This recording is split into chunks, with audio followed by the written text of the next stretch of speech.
Others, together, they're suing the Trump administration, claiming that immigration raids are being carried out based on skin color alone.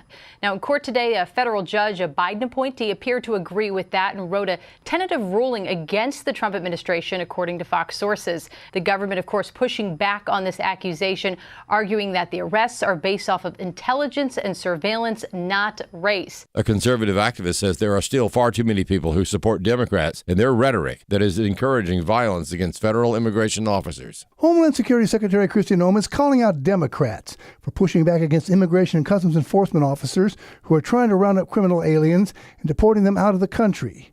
The inflammatory rhetoric from the left has encouraged several attacks on ICE agents, including an attack on officers at Alvarado, Texas on Independence Day by a group of heavily armed thugs.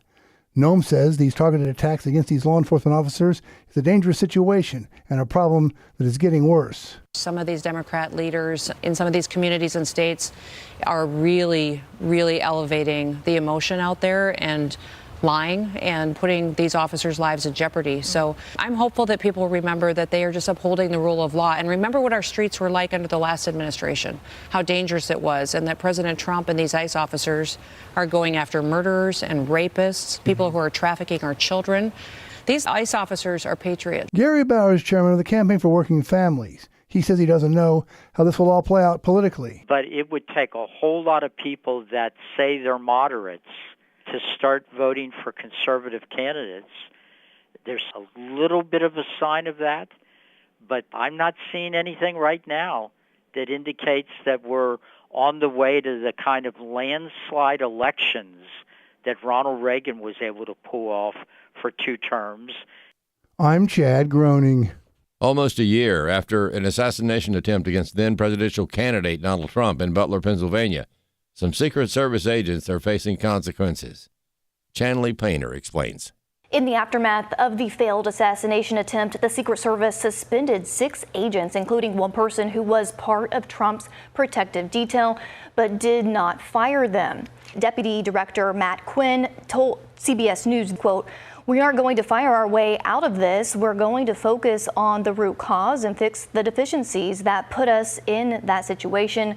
Secret Service is totally accountable for Butler." But for the widow of 50-year-old firefighter Corey Comparator, who was killed that day, those suspensions aren't enough. More news available online at afn.net and on the AFN mobile app. I'm Rusty Pugh. President Trump made it clear the government will not go along with the woke agenda. Sadly, the gender radicals have intensified their attacks on our families. Would you sign the petition urging President Trump to stand strong in his resolution to stop the LGBTQ agenda in the government and in America? And please, consider a gift to keep AFA Action in the fight. To thank you for that gift, we'll send you the DVD in his image. Visit afaaction.net today. afaaction.net.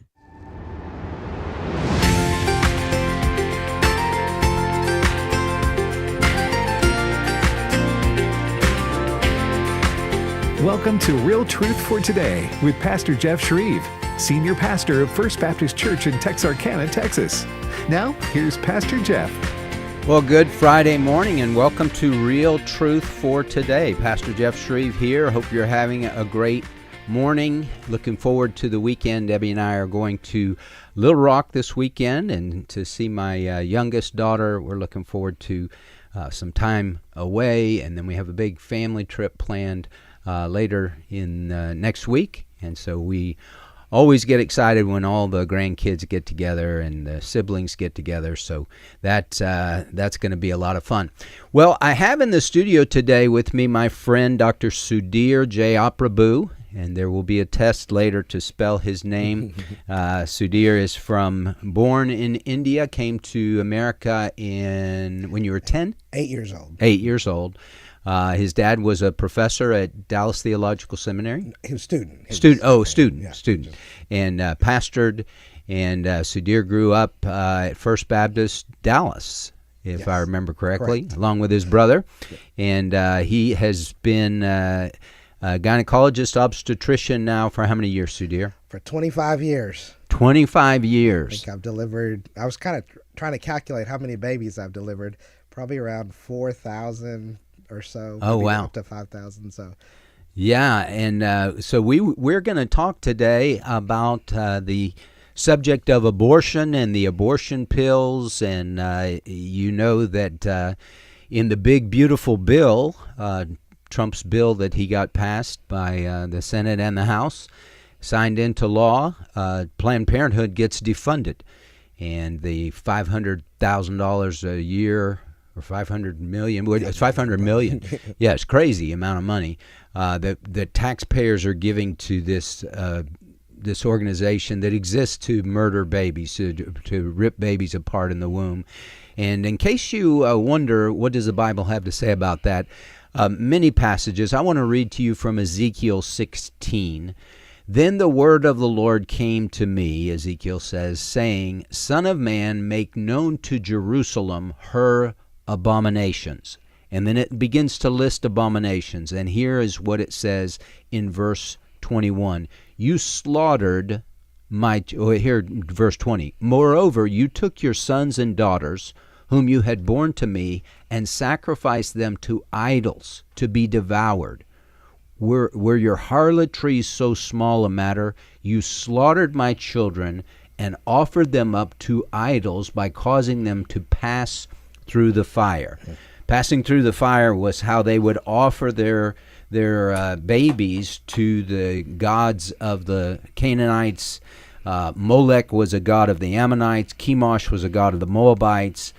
They would do this with Baal. They would offer their children, and the false god would have his hands. This false god of stone would have his hands outstretched, and the fire would be stoked in his belly, and they would put their children in those hands and offer them up as a child sacrifice. God says, were your harlotry so small a matter that you added this abomination? So the Bible clearly tells us that life begins at conception. And Sudheer, you and I have had this conversation. If life doesn't begin at conception, well, when would it begin? Right. So there's really no doubt that life begins at conception. From a biological point of view, there was a beautiful study done where they looked at 30,000 embryologists from all over the world. So embryologists are the ones that create life basically in the lab, right? So they take the egg and the sperm and put them together in IVF forms, and they create life in the lab. And do you know, Pastor Jeff, how many of them thought life began at conception? How many? 97%. So even if none of them believed it, it still would be true. However, there's no doubt biologically that life begins at conception. Mm-hmm. So then theologically, there's no doubt there, as you pointed out, and we know the story of Jesus and John the Baptist and how that happened. I mean, that's probably the best picture of life beginning at conception. But so the argument then comes down to the philosophical side of when life begins, because you really can't argue those other two sides. So people have come up with the thought of, okay, life begins when we have consciousness. Mm-hmm. And so how do we know when a baby has consciousness? I mean, who knows, right? I mean, and so people will say things like, well, size matters. How can you say a cell is a living being, or a baby at 32 weeks? So they come up with these arbitrary definitions that once a baby can live out by itself at 24 weeks, now we have life. Mm-hmm. Or, once the baby passes that 7-inch part of the mother's womb and comes to the outside, now we have life. So you come up with all these things that really don't make a lot of sense when you really think about it, right? Because you gotta equate that to the other end as well. So if you say, well, it's not life because we're depending on the mother at that point, well, what about the person that's depending on dialysis? Right. Is that person alive or not? Can we, or life support of some kind? Mm-hmm. Can you pull life support? So whatever you use at the beginning of life, you've got to use that same argument throughout. And so Professor Peter Singer from Princeton University is probably the foremost person on this topic. And although I hate his conclusion and it turns my stomach, it's probably the right conclusion, and I respect him because he takes it all the way through. He suggests that we're able to even kill 2-year-olds because 2-year-olds, don't have consciousness yet either. So if they're troublesome, I've got a 2-year-old right now, and he's cute, and he runs around everywhere, and he, but he is a lot more trouble at this point than potentially can be. He's the joy of our life, of course, but the difficulties with dealing with the terrible twos. And he says, hey, you can kill babies up to that point if because they don't have consciousness yet. And that's kind of and you can kill if you get in a car wreck, Jeff, tomorrow, and you're not conscious anymore. Right. Hey, we can turn off life support, right. Then the question becomes, well, what about anesthesia? You're not conscious at that point. Are you alive? What about when you go to sleep? Are you alive? So, right. You've got to take that philosophical, if you're gonna put any point other than Genesis 1:27, which says that we're, beautiful and we're created equally because we're created in the image of God, from conception, from the beginning, that there's something that happens there. You really don't have a leg to stand on where you go. Well, Sudheer, we've seen, with the Supreme Court ruling overturning Roe v. Wade and kicking that back to the states, we rejoice at that Obergefell decision. But to me, it's like, okay, well, it goes back to the states. I guess that's better. But I mean, it's wrong. So if Nevada says it's okay and Texas says it's not okay, it's either a person or it's not a person. Murder is wrong. It's not becomes right if you go to Nevada. It's wrong in Texas, but it's right in Nevada. And Bill Maher was the one that pointed that out. He said that it's inconsistent to say that. And if you believe, he said, I can, he's no friend of Christianity, but he said, I can respect that position that you just say this is murder. And he said it kind of is. He actually admitted this. He said it kind of is. I'm just okay with that. He said, there are 8 billion people in the world. I'm sorry, we don't need you. You won't be missed. I mean, so cold-blooded, yes. But at least it's honest. Yeah, and I think at some point we're going to have to make that decision as a nation, and for each person individually, we're going to have to decide, okay, do you believe that life begins at conception? I mean, that's the basic question. When does life begin, and are you able to sustain that? Because any other way you go with, there's human inequality that's going to happen. There's the continuation of that's going to lead to Nazi Germany and areas like that, right. Where you're going to end up with these human inequalities. And so for us as Christians, I mean, we know that life begins at conception. We need to stand on that. And as OB-GYN, it's beautiful to see life every single day. I do this in clinic, and I notice it on ultrasound. I notice it when we deliver babies. There's no doubt in my mind that life begins at conception. Right. And so we really need to bring that up to the Supreme Court and say, hey, this is where we need to stand on. The law of the land needs to be the same, because we end up with issues where you do have that weirdness between states. Well, I like to go back and forth with AI, and I use Grok 3 on the X platform. Talking to Grok a lot of times when it's an issue like this is like talking to Rachel Maddow or something like that. I always point that out to Grok. Give me your liberal bent on this, and Grok gets offended, but not really. But this idea that I tried to equate the scripture passages of offering your children in the fire to what we're doing today. And Grok was like, well, that's very different, because these people having abortions it's not a religious thing.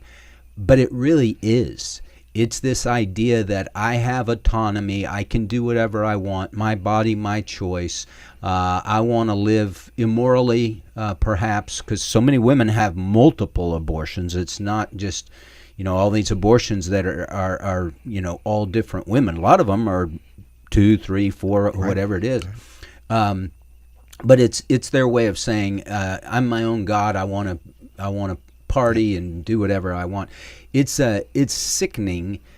The psychological toll that will take on women when they finally come out of the ether, and at 2 o'clock in the morning, and they start hearing baby cries in their sleep and in their mind and their conscience.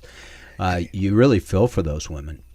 Jeff, I have one thing I've not seen, which is absolutely amazing, is that I've not seen a study that shows what the long-term psychological complications are for women who've had abortions. Mm-hmm. I mean, I think that'd be pretty easy. We've been doing them since 1971, I think, or two. So I've not seen a single study of long-term. Now, I have plenty of anecdotal data in my clinical practice and at church and visiting with women who've had abortions. And the long-term complications that occur with that are truly horrific. Yes. It changes women's lives. I mean, you're pitting a mother against the baby. Yeah. That should never be the case. No. And so that's so unnatural to be doing that. And those long-term complications, women, a lot of them are holding this secret inside of them. And, yes. As Pastor Chris says, secrets will kill you. Those secrets will. I mean, they just kind of fester and get worse and just really just destroy people's lives. Yeah. Well, it really shows the power of the gospel that because we have, I'm thinking about a girl that works for us at From His Heart Ministry. She's been on this program before, and she admitted, hey, I had 2 abortions, but she found grace, forgiveness in the blood of Jesus, and Amen. The Lord will forgive the worst of sins, as the song says, the vilest offender who truly believes that moment from Jesus a pardon receives. And that's the great news we have to share. As the Apostle Paul said, hey, I was a blasphemer and a persecutor and a violent offender, but I found forgiveness and grace in the Lord Jesus. I'm a trophy of His grace, and if God can forgive me, the worst of sinners, He can forgive you too. Mm-hmm. Well, when we're closing in on a break, but when we come back, we're going to start talking about the abortion pills and mifepristone and misoprostol, if I pronounce those correctly, Sudheer. Correct. But that's what is the big thing today. And you said 63% of abortions now are taking place through the mail. Correct. As women get these pills through a teledoc or some kind of online prescription, and then get the pills mailed to them. And they're told it's as safe as Tylenol, which is a bold-faced lie.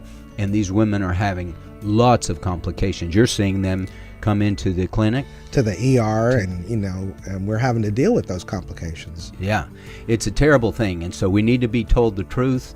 And we're going to talk about that when we come back from the break. You're listening to Real Truth for Today, and I'm your host, Pastor Jeff Schreve, the pastor of First Baptist Church in Texarkana, Texas, and the founder of From His Heart Ministries. From His Heart is heard every weeknight at 6 p.m. Central Time right here on American Family Radio. And I'm talking to Dr. Sudheer Jayaprabhu, obstetrician, gynecologist. We'll be right back.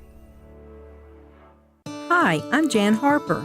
If you are a pastor's wife, come be encouraged and renewed as you share your challenges and stresses unique to pastors and their wives. The AFA Pastors and Wives Fishbowl Retreat is coming October 28th through the 30th. You're invited to join us at Pickwick Landing State Park in Counce, Tennessee for 3 days of encouragement, renewal, and worship. Once again, Brother Bert Harper, AFA Director of Family and Pastoral Ministries, will host the retreat along with his wife Jan. Our special speaker will be J.J. Jasper of American Family Radio. If you've attended in the past, we'd love to see you again. And if you've never experienced a fishbowl retreat, we especially invite you to be refreshed and renewed. The per-couple admission price includes lodging, meals, and materials. Visit repairingthefoundations.net to learn more and register.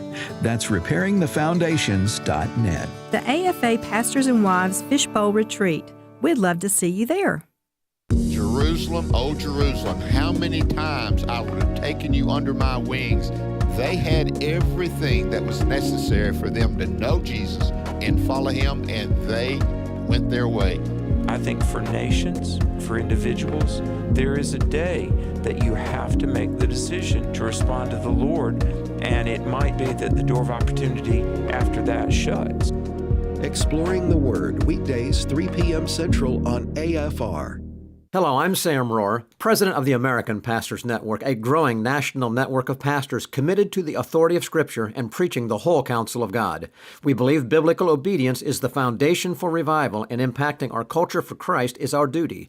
For too long, the pulpits of America have been silent on the important issues such as marriage and family and assault on our liberty. Join us in the battle for truth on Stand in the Gap weekend, Sunday evenings at 6 p.m. on American Family Radio, and visit us at AmericanPastorsNetwork.org. You're putting tears of joy on the faces of Bibleless believers in Africa. Hey, it's Michael Woolworth with Bible League International, and you've heard us talk about how Christianity is growing in the greatest numbers in the world in Africa, and yet most evangelical Christians cannot access a Bible. Now, perhaps you're wondering, what's it like when a Christian finally gets God's Word? She knelt down and she cried. At the age of 60, she never had a Bible. It is so much fulfilling just to see people rejoicing when they receive their Bibles. That's Pastor Joseph in South Africa. What did he say when that senior saint finally received her Bible? She didn't merely say thank you. She wept for joy, and that's why American Family Radio and Bible League are teamed up to bless Bibleless believers in Africa. We're officially done Monday, July 14th, so at $5 a Bible, if you've never given before, would you experience the joy of sending a Bible to a waiting believer? Again, at $5 a Bible. Give generously at sendbiblesnow.org, sendbiblesnow.org, sendbiblesnow.org, and would you do it by July 14th? This is Real Truth for Today. Podcasts of the program are available on the podcast page at afr.net. Now, back to Pastor Jeff Schreve. Welcome back to the program. Pastor Jeff Schreve here, talking to Dr. Sudheer Jayaprabhu. He's a gynecologist and obstetrician here in Texarkana. He's been serving in that capacity for 25 years, a graduate of what school? Texas A&M College of Medicine. All right, very good. And where'd you do your residency? In Little Rock at UAMS. UAMS in Little Rock. Well, I wanted to read from, we're talking about the issue of abortion and what people need to know, because we're being told lies from government entities and Planned Parenthood that has a stranglehold on so many in our government. This is what the Bible says in Psalm 106, beginning in verse 35. But they mingled with the nations and learned their practices. God's talking about Old Testament people. They didn't destroy the peoples as the Lord commanded them. They served their idols, which became a snare to them because they learned their idolatrous ways. It says they even sacrificed their sons and their daughters to the demons, Chemosh, Molech, to name a few, the Baal, and shed innocent blood, the blood of their sons and their daughters, whom they sacrificed to the idols of Canaan, and the land was polluted with blood, with the blood. Okay, so Sudheer, our land is polluted with the blood of millions and millions. What is over 70 million babies have been aborted since Roe v. Wade? Yeah, the problem is that we don't know a true number. In a country where we know exactly how many hysterectomies have been performed or any other procedure, this is such a great secret. There are two groups that keep up with the number. This would be the NIH and Gottmar Institute. And one year, I was just looking back at the numbers, and I think it was about 5 years ago, there was a 400,000 difference between the two groups. And so we don't even know how many abortions are being performed because people don't report them. But we're estimating about 1 million a year are being performed in the United States. And most of that is from Planned Parenthood. I can't remember the number, but it's about 40 to 50% are from Planned Parenthood. Yeah, that's just a sickening organization. I liken it to Auschwitz or something like that. I mean, they just exist to kill babies. Okay, so Roe v. Wade gets overturned, and now people are getting drugs, the mifepristone and the misoprostol, and they get it in the mail. And now you can't have a doctor prescribe that in Texas and in other states, but in California, for instance, and other more liberal states, you can. So now women are doing this on their own. If you go to Planned Parenthood and have an abortion, some of those doctors are not very they're kind of guerrillas in there, in some of the horror stories we've heard. But now it's you're flying solo without a net. I mean, you're in really serious waters as far as complications. Yeah, the reason why these pills got started was the abortion industry realized they were in trouble because they couldn't find enough obstetricians to really perform abortions.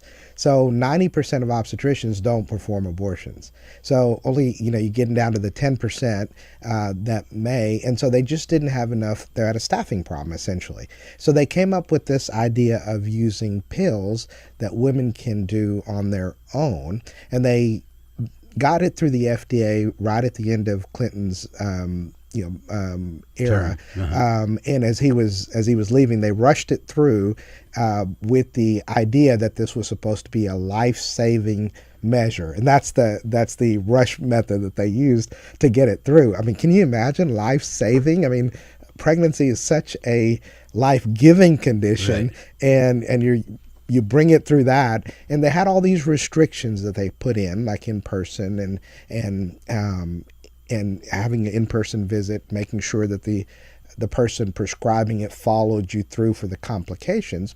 Then COVID. And there's a limit on how far along you can be before you take these Correct. drugs? Initially it was 7 weeks. You had to be 7 weeks, so you had to get an ultrasound. You had to make sure it was a pregnancy in the uterus and not an ectopic. And so you had all these safeguards, and then now they extended out to 10 weeks. And so you had all these safeguards that were in place for this drug. But with COVID, they ended up removing those restrictions more and more, saying that it was relatively safe, and started being able to mail this across, based on televisits and telehealth. And what we're seeing on the ground is so different than what the FDA or what what ACOG is saying actually happens. The complication rates are so much higher. As me, when I work in the ER, I see these complications. They're just so much higher than what we're being reported. Yeah. So, okay, so a woman, she doesn't have a period, and she'll say, I'm late. And then she waits, and okay, that's not coming. She takes a pregnancy test. She does all this at home. She finds out, okay, it's positive, I'm pregnant. What do I do now? I don't want to be pregnant. So what would be the process? What does she do? She gets a hold of some doctor on... She gets online and finds a doctor, or she can go to a state that's that will kill babies and get with a doctor there that will prescribe that for her. But most of the time this is happening online, which has been the big problem because, there's not the safeguards associated with it. So, we know of reports where men have gotten on there and given it to their girlfriends, who didn't want an abortion. We know of cases, one in Louisiana where a mom actually ordered this and gave it to her daughter, even though she didn't want an abortion. Will, yeah. And we know of a case in Texas where it was mailed across state lines into a state that's that doesn't want abortions, and a woman gets into the hospital and gets seriously sick. And so these were both from a New York doctor. And what's happened is that now we've got states pitting against each other because Texas is saying, hey, this doctor has broken our law, and the New York governor is saying, no, we're going to protect our doctor. Right. And so now we've got this fight happening as well. So there's just so many issues with what's happening, but most importantly, it's just not as safe as they say. The drug, the claim is that it's as safe as Tylenol. And what they've done with that is they've looked at Tylenol's deaths based on overdose. And so you take Tylenol incorrectly and you end up with this many deaths. And they've compared that to mifepristone and said, well, there's not as many deaths with the normal taking of mifepristone versus the... So it's all skewed. Yeah. So, it's not even a fair comparison. And if your listeners really want a good research paper on that, There was one that was recently published in Biotech in 2020, about 2 months ago, called The Origins and Proliferation of Unfounded Comparison Regarding the Safety of Mifepristone. And it does a great job of explaining this comparison and how off it is, and how really unsafe these drugs are. Okay, so Sudheer, if a woman thought she was pregnant, but she's not, because some women they're not regular on their cycle, and so she's saying, well, I'm late and I must be pregnant. Maybe she gets a false positive. Is it possible to get a false positive on the pregnancy test? Rarely, but yes, it can happen. So if she's not pregnant, she gets these drugs and takes these drugs, what does it do to her? Not a lot. It wouldn't? Yeah, a bunch of cramping, probably a lot of pain, but other than that, nothing. She wouldn't have bleeding? Right. Maybe. Maybe. The biggest problem with women that have complications that are pregnant and take these drugs is with the bleeding. It doesn't stop? Well, so we have several. Bleeding is a big one. Infection, pain, and then it can lead to be life-threatening conditions. So the FDA actually has a black box warning that there's a very rare condition that can cause sepsis in this, and they also, in their label they say 1 in 25 women will go into emergency rooms. This is the FDA saying this. So I question the wisdom of, hey, if you have those two things and you're allowing people to get this drug telemedicine, right. I mean, come on, that doesn't make sense, in and of itself. And 1 in 25 is not even accurate, right? Correct. And so recently there was a couple of research studies that were done where they looked at insurance data, and they found that 1 in 9 women ended up going to the ER because of a complication that they perceived.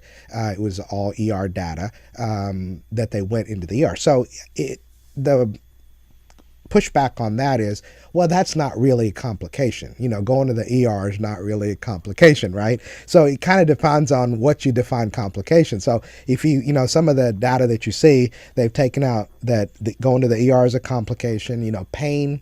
I mean, some people describe this as, it's just horrible. A Norwegian study looked at 42% of the people rated their pain at 8 out of 10. Wow. So that's pretty significant. And how long does that last? Sometimes, one woman kept going back to the ER in this study for a month with the pain, right? So they described it, quote, out of this world, much worse than giving childbirth, days in hell. Those were the terms that they used to describe this pain. So do you consider that a complication? The FDA doesn't think so. Unless they have it. It's just terrible. Do you consider the psychiatric stuff that we've talked about as a complication? Do you consider having to go to the ER and then having a surgical procedure as a complication? Some studies take those out because that's just completion of the procedure. So that's not really a complication. Yeah, all of that's complicated. Right. So, it kind of depends on, make sure you're comparing apples to apples here. Right. But if you really look at what women would consider as complications, we find that 1 in 9 actually end up with this, which is a pretty significantly high rate. And then, I love taking care of women, but when I do surgery and I do, I have a complication, I want to, be involved, because the patient knows me, we've talked about it, and unfortunately everything has complications with it, but we want a friendly face there, and want to direct it and everything else the best we can. These women are left alone. They're across state lines. They're told, go to the ER and don't tell them you took these drugs. We don't want them to know, they may treat you differently, So they're told all these lies, and they're just like suffering in silence. And we just don't appreciate that. So Sudheer, if you had a woman come in that had taken these drugs and was having lots of pain, bleeding, what do you do for them?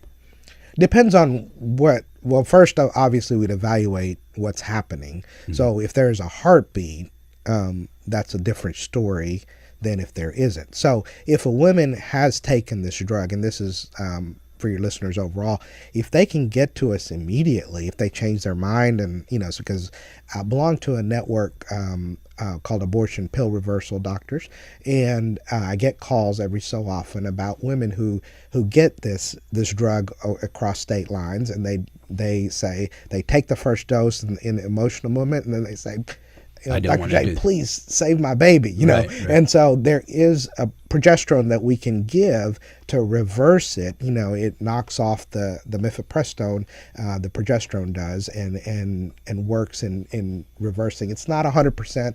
Obviously, we would rather them not take the drug. Sure. But it is possible to reverse that. So if any of your listeners want to know where to go for that, it's abortionpillreversal.com. Okay. And get to us immediately if you can. But if there's a heartbeat, that's one way of treating it. We would try our best to control the pain, try to keep the pregnancy going as long as possible, and proceed along those lines. If there's not a heartbeat and the baby's already died, then of course we would then proceed with trying to treat the best we can. So either we give Cytotec, which would continue cramping and expel the baby, or do you have to do a DNC? Sometimes. Yeah. Okay, and what is causing all the pain? The uterine cramping, the uterus trying to get the baby out. It's labor, essentially. Okay, and sometimes that can last for a long period of time. Yeah, days. Oh, wow. It's just horrific. And, I hate to say this, but you just got to take anything coming from the FDA. You got to take with a grain of salt. CDC, you got to take with a grain of salt. We know that those organizations have been compromised. There's lots of money involved in this. And Sudheer, there's one main company that makes these drugs, right? Correct. And obviously finances are a big indicator of this. I belong to a group called American College of Obstetrician and Gynecologists, and their leadership has taken a very left turn. Most obstetrician gynecologists, like I said, don't perform abortions, but their leadership has taken a left turn because of the funding associated with all of this. It's where the money is. And so the drug company also has a lot of money that they get out of this. And so and there's also the other side of it, which is, I think you pointed out earlier about how we just don't need as many people. And so that's the other side of the argument that people will use, is they play God and they say, okay, you're not worth living and you're worth living, which is horrific, to really start going down that road. Well, what the number one tenet of the Hippocratic Oath is do no harm. Do no harm, right? And abortion obviously does harm. Yeah, it kills one person every single time. Yeah, and as we talked about the psychological harm that's done to women, it's hard to calculate that, but it's there. You can't do what they're doing without damaging your psyche. Right. Well, you're listening to Real Truth for Today, and I'm talking to Dr. Sudheer Jayaprabhu, a gynecologist obstetrician. He's very involved in the fight for life. And when we come back from the break, we'll be taking your calls, 888-589-8840. That's 888-589-8840. If you have a question or a comment for Dr. J, we'd love to hear from you. If you have a testimony of God's grace in your life, that can really help somebody else. Just be concise if you would, but we would love to hear from you too. And, the Bible says, if you, Lord, should mark iniquities, O Lord, who could stand? But there's forgiveness with you, that you may be feared. The mission of American Family Association is to inform, equip, and activate individuals to strengthen the moral foundations of American culture and give aid to the church here and abroad in its task of fulfilling the Great Commission. Further, AFA believes this ministry, as well as everything in the heavens and on the earth, belongs to God, and AFA's role is that of a trusted manager. Thank you for standing with the American Family Association. I'll do some stand-up comedy, Abe will do some preaching, Tim will MC the whole thing, and I'm really excited about it. The Weekend with AFA is a chance for our supporters to get better acquainted with the people and ministry you're supporting. It's a Weekend with AFA, Thursday, October 2nd through Saturday, October 4th in Tupelo, Mississippi. Speakers will include Abraham Hamilton III, Jenna Ellis, Tim Barton, Tim Wildman, and more. Register at afa.net/weekend. Hello, everybody. I'm Walker Wildman, Vice President here at American Family Association. Well, my brother Wesley and I were following in the footsteps of my dad, our dad, and my grandfather, Don Wildman, by leading tours to places of the Bible. And so this next March, we're going to be going to Greece and following the footsteps of Paul. So we're so very excited about this trip, and we'll hope you'll join us. Here's a couple of the places that we're going to visit. We're going to visit Philippi, Thessalonica, Corinth, and all the various Greek cities that you read about in the book of Acts and Paul's epistles. And so you can find the dates, locations, pricing, and much more over at wildmangroup.com. You can also find out more about my dad's trip and my mom over to Israel. They're going to be in Israel in March as well. These trips are back-to-back, and you can do both if you would like. All the information about Footsteps of Paul, Greece, Israel, all of these trips in March of 2026, just visit wildmangroup.com. Hey, I'm Brant, and her name is Sherry. Hello. She's a friend of mine whom we were just praying for because of a surgery she just went through. Yes, and I am very happy about something you actually talk about all the time, which is Medi-Share. That is right. Yeah. So what was your experience like with Medi-Share and the healthcare bills? Honestly, Brant, seamless. And what a blessing that is when you're already nervous about a health issue, which I was. Yeah. Members shared my expenses. There were zero problems. And let me tell you, having people pray with you when you call in with your need, that is just... It is refreshing. Yes, that's what it is. What I keep telling people. People love Medi-Share, and they love saving tons of money, too. The typical family can save $500 a month. I am very thankful for Medi-Share. It is so different, and I mean different in a very, very good way. It is good different. Call now. They're easy to talk to, and you can get a price within 2 minutes. Call 833-44-BIBLE. That's 833-44-BIBLE. 833-44-BIBLE.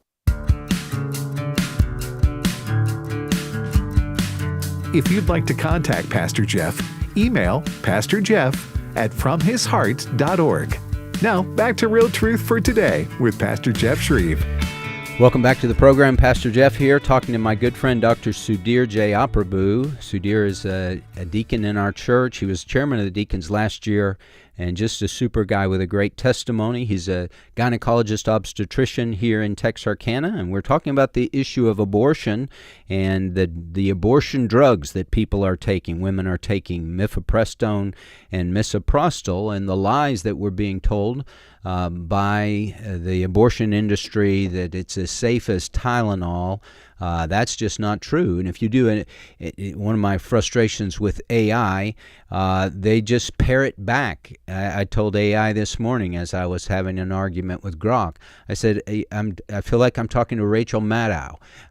You just parrot all the liberal talking points, and AI doesn't like to be called Rachel Maddow, but the good thing about AI is they don't have feelings. Anyway, so just using artificial intelligence doesn't give you the real story.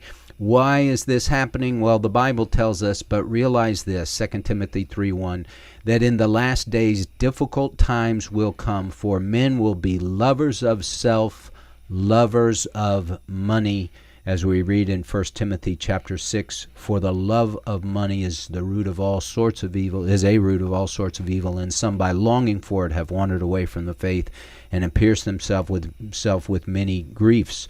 And so we see the love of money just permeating our society, and it's permeated the medical community.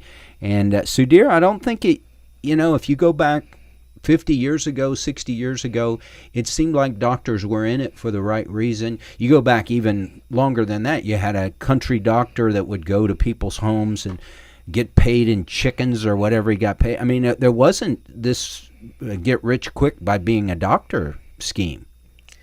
Yeah, and doctors are people. I mean, we're people as well, and we have bills, and we have all sorts of other issues that that we need to deal with. So greed gets into all areas. But really, as we think back to pioneer days and things like that, you would have a doctor that would be one guy for a pretty big area. That guy's working hard. Right. He's traveling all over the place, and he's doing everything. And he was the specialist in every area. But it seems like the medical community really was do no harm. That was sacred. They were really trying to help people. The pharmaceutical companies were creating drugs to help people, not just to make money. Making money was secondary. This is my thinking. Was secondary to the good of the patient. Now that seems to be flip-flopped. I think I don't know if I see that as much, Jeff. I mean, I work with some great doctors. I work with people that in our community that do have the heart to help people. Of course, we want to make a living, and we're getting pressured from insurance companies and everything else. Right. So we have, our pressures to pay bills and pay our nurses and everything else. But I think the heart is still there. But just like everything else, we can get sidetracked on that. I see it less with doctors and more with administrative people, the hospitals, pharmaceutical companies, that kind of thing. Correct. I think the leadership has a skew to that because that's all they look at. Whereas we're sitting, in a room with patients, right. And I'm talking to patients. I want what's best for you, not necessarily what's best for the country, what's best for all these other, what's best for me as a business owner. I want what's best for you in that situation, and I think that's the part we've got to get back to is getting face to face. And that's the problem with this pill as well, is because, you're getting all these women that are suffering by themselves. And we've got to get back with the FDA to say, hey, come on, you've got to get that meeting face to face with that. Right. But it also brings, what can your listeners do? What can our listeners do? What can our brothers and sisters in Christ do? And the first thing that came to my mind was to pray. You speak this verse a lot from the pulpit in our church. 2 Chronicles 7:14. If my people who are called by my name will humble themselves and pray and seek my face and turn from their wicked ways, then I will hear from heaven and I will forgive their sins and heal their land. And we've had a lot of bloodshed shed in our land, and we really need that prayer. And we always talk about prayer as just one of those things, but I think in the abortion side, this was a testimony for me, because when I was living in the faraway land and finally got beat up enough to turn to the Lord, first thing I started doing, or one of the first things I started doing, I came to you and we talked about this, was to start praying for abortion. And we started getting into, I started praying for it, and I didn't think much of it. I was like, okay, let's stop abortion. And then, I started joining all of the other listeners that are praying for abortion. And then Roe v. Wade got overturned. I was like, whoa, this is cool. God's doing a mighty work in our land. I mean, he's actually listening to our prayers. And I think we can do the same thing with this pill, is to start praying for abortion to stop completely and for our land to get healed. I think that's a huge part of it. Second thing that the listeners can do is to strengthen their apologetics on abortion. We've gotten this story that obstetricians need abortions to save lives, right? And that's a blatant lie. In my 25 years, I have never had to perform an abortion, which is defined as intentionally killing a human being, intentionally killing the baby, to save a life. Now, I've had to, unfortunately, in some difficult circumstances, had to deliver the baby prematurely to save the mother. And that's a different story, right? So it's like, you're going into a building and you can only save one person and there's two people there. Well, you're not killing that second person. You're just trying to save that one person from the fire. So that's a different story than the thought of, okay, we need abortion to save lives. We don't need abortion to save lives. And what that's also done is it's minimized the ability, the sanctity of life in our society altogether.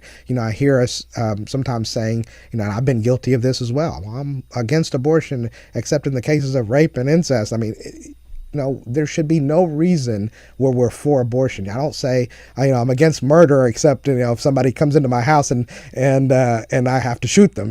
That's defined differently. And so we need to get away from that. We just need to go with, hey, we are, life begins at conception, and this is why I feel, I've got biological, I've got theological, I've got philosophical arguments for that, and I feel strong, and that's what apologetics does, right? It makes us feel strong about it. The third thing that I think would be important is being willing to talk to others. Proverbs 24:11-12 says, "Rescue those being led away to death. Hold back those staggering towards the slaughter. If you say, 'But we knew nothing about this,' does not he who weigh the heart perceive it? Does not he who guards your life know it? Will he not repay everyone according to what they've done?" I mean, that's just, I think that just jumped out at me like, man, this is a verse for me. The unborn don't have anybody to speak for them. We've got to step up and say that. In some cases, that may mean, I'm not saying we have to just be out there preaching on the side of the street. In some cases, it just may mean a kind word we say to somebody. We may share our testimony. 1 in 6 responders of this study in 2023 from Family Research Council said that these are church members, admitted that they've paid for or encouraged or chosen to have an abortion. That affects a lot of people. That's 1 in 6 in church. And so, we have people that are hurt, that are just struggling still and keeping this inside and just saying a kind word, being open, like James says, being open to confession and being healed in our churches, that's important. But then also, reaching out to pregnancy resource centers and things like that to be able to help with women that are walking through this. Because one of the main reasons why women go to abortion is not because, it's because they don't have financial support. They feel like they're alone. The husband or the boyfriend doesn't want to pay for this baby. So there are all these social constraints as opposed to really not wanting the baby. And so being a church that's out there to be able to help would be awesome as well. Yeah. Very good. Well, we're going to the phone lines, 888-589-8840, and we have Charlotte on the line from Texas. Charlotte, welcome to Real Truth for Today. Thank you. What I wanted to say is that I want to let people know that the Lord can make beauty out of ashes. In 1999, my 41-year-old husband, I was notified that he was in the ER. And because I'm medically trained, when I went into the ER and looked at his MRI hanging there, it was the worst day of my life. I saw a brain tumor on the MRI because I could read it. I didn't know that it was a death sentence. And they told me that he would live a year. And I had to go into his room that night without him knowing that and kiss him goodnight and tell him how much I loved him and see him in the morning. Turns out he lived a year, and I have been a widow 25 years. And in all honesty, the Lord has taken that tragedy and given me a life I never thought I would have. So I praise his holy name for that, and I want to thank you for taking my call. Amen. Thanks for that testimony, Charlotte. Isaiah 61, the Lord does give beauty for ashes. And Sudheer, as we talked about the psychological damage that so many women have, and boyfriends that encourage that, or husbands that encourage that, that doesn't just go away. I think it's probably harder for the woman to, men can kind of compartmentalize things. Women have a harder time with that. And it didn't happen to the man's body, it happened to the woman's body. But as we said, if the Lord didn't forgive, then we'd all be sunk. Yeah. And so all of us are terrible, horrible sinners in deserving of death and hell and separation from God forever. But that's what the cross tells us, is that Jesus paid it all to him I owe. And so whatever your sin is, if you'll confess it to him, and as you said, quit holding this as a secret, because it will eat you alive. Mm-hmm. It's a cancer of the soul. It's not going to just stay put in this little area that you can kind of put it in the dungeon, so to speak. It's going to come out. And so much better to confess it, forsake it, and receive God's mercy and grace. Well, Sudheer, what do you think, in the last few minutes, what do you think is going to happen with the FDA and these pills? Well, this administration seems to be really searching for the truth, so I'm thankful for that. Mm-hmm. Hopefully, with our letter and everything else, hopefully, they'll do their own study. All we're asking the FDA to do is, they really haven't had a post-market surveillance of this pill to really look at the data and say, okay, is this, what's going on? Is what ACOG's telling the truth, or is ACOG is what? American College of Obstetrics and Gynecology. Okay. That says, this is as safe as Tylenol, is their version of it, and or is are women really being harmed with this pill? And I think if they really look at the data, they'll find that, hey, we need to get back at least at the minimum, put safeguards to say, okay, you got to see a doctor face to face. You got to have a couple of follow-up visits. Make sure the doctor is involved in your life. Make sure we as providers walk with women through this difficult time. If that's what we choose to do, or hopefully even say like they did with Vioxx a few years back. Ban it. Yeah, and just say, this is too dangerous. What, Sudheer, since there's a lot of money in this, and this is, when a woman gets that, does insurance pay for these drugs? No, it's all cash. Okay, usually. And so how expensive is it to get that? Don't know. Okay, but I'm assuming they're making money on it. Yeah. I mean, that's the It's bottom. a big industry. The bottom line of abortion is is money. Huge. So I'm surprised that more companies aren't making these drugs. Well, it's under patent, so they can't. Oh, they can't? Yeah. Okay. But you said that misoprostol has been around a long time?